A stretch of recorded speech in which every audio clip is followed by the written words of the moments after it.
Ngayong araw nga pala mga min ay mayroon nga pala pinaglumaan dito na trapal nga pala mga min na nakita ako nung naglinis ako kahapon, kaya gagawin na nga lang pala natin tong swimming pool. Bali sinukat ko na nga lang pala rito yung pagpapatungan natin ng swimming pool mga min.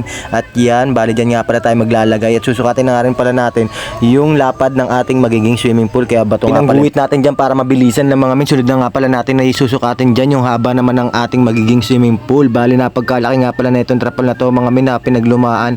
Bali ito nga pala ay susukatin na nga pala natin yan, yung haba niyan.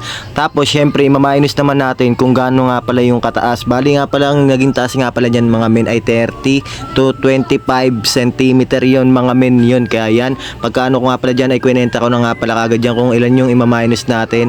Ayan, pag minus ko nga pala ng 30 to 45, 60 pang aray. Bali medyo nga pala mahina tayo sa mathematics, kaya yun nailagay ko na nga rin pala dito yung pangunahin nating hamba. Ayan, bali nandyan nga pala yun sa may gilid. Syempre bubuin nga pala natin magiging box nga pala yan. Ayan, bali dyan nga pala natin lalagay yung trapal. Pero bago nga pala lahat mga men, napagkadumi nga pala neto. At syempre lilinisan na muna natin yan. Yan, bali lilinisan lang natin na maigi ang mga men, kasi mag-swimming nga pala dyan mga pamangkin natin. Di natin alam kung ano yung mga germs na nakapasok dyan mga men. At yan, ibibilid naman natin siya sa initan para mamatay mga bakterya niyan mga men. Tapos syempre ilalagay naman natin tong mga pandikit sa mga butas niya. Ang dami kasing butas nito mga men. Diyan mag-uumpisa mauubos yung tubig natin, sayang na pagpapagura natin yan. At ayan, natapos na nga din pala ako dyan sa paglalagay ng sticker, kaya sisukat naman natin siya dito sa may lagayan mga men. At medyo okay naman pala mga men, at sakto nga pala yan. At yan, lalagyan naman pala natin yan ng mga pako. Bali ang ginawa ko nga pala dyan mga men, nagpatong muna ako ng isang kahoy, tapos ako pinako siya mga men para medyo matibay at medyo maganda-ganda naman tignan.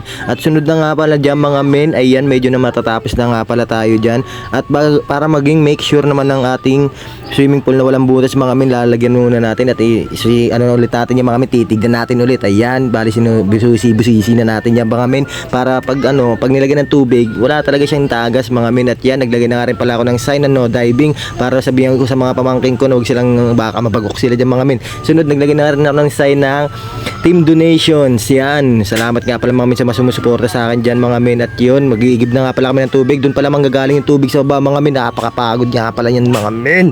Yan, tas syempre iakat ko pa ng third floor yan, at kailangan medyo mapuno pa na namin yung mga men, no? Bali ako nga lang pala mag-isa yung nag-aakot dyan mga men.